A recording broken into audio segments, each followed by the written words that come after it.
Good evening. My name's Wayne. Some of you may have seen me before. Before their 5th birthday.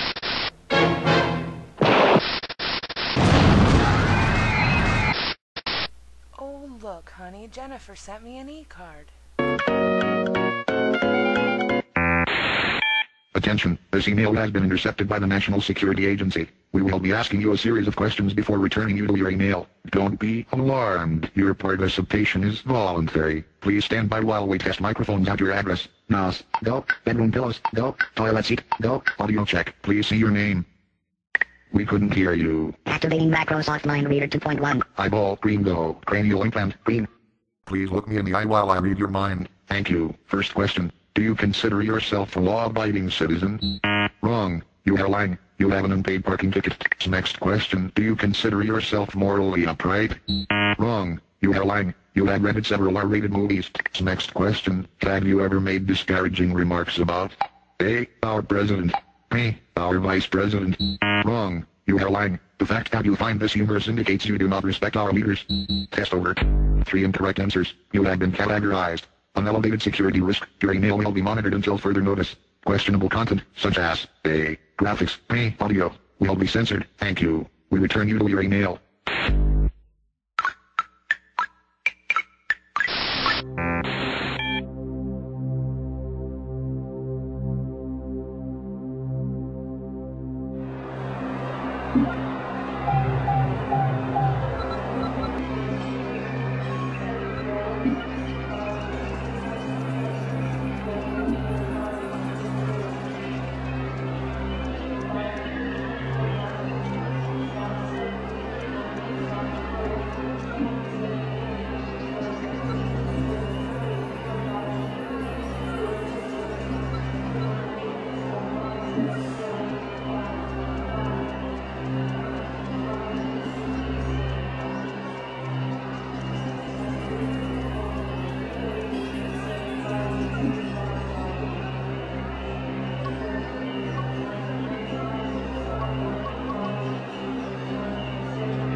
There is something very wrong with our world.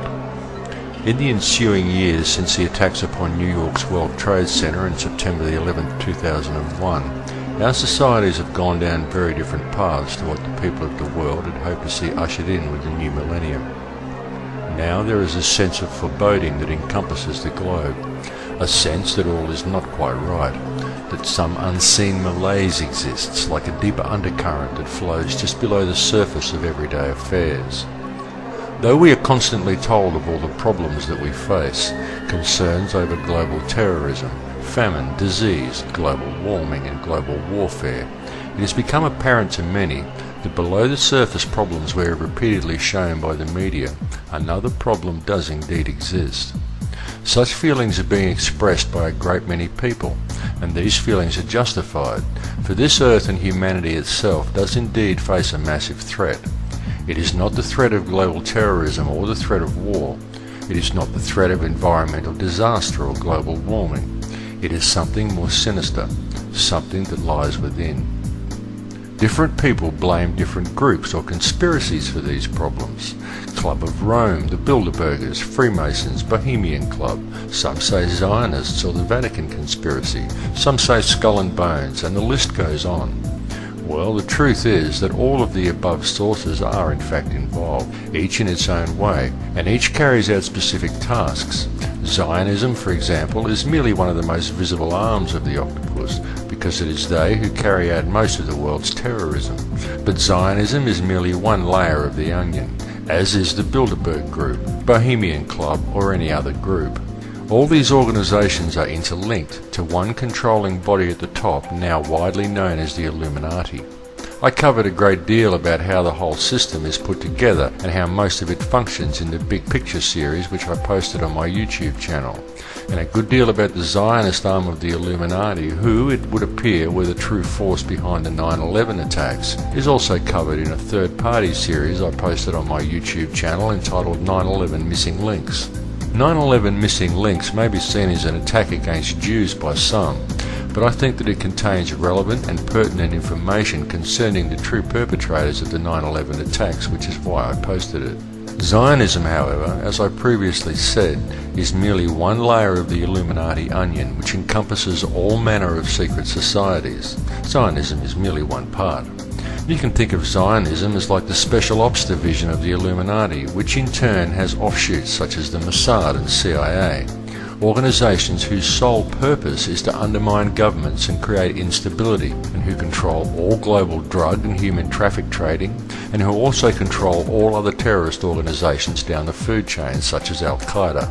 Al-Qaeda, by the way, is an organization which is wholly invented and is nothing more than a database consisting of a list of names of mujahideen trained in terrorism by the CIA in the late 1970s.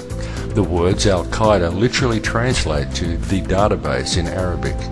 Do not make the mistake of thinking organizations like the CIA and Mossad are the good guys, because they are most definitely not. They are anything but.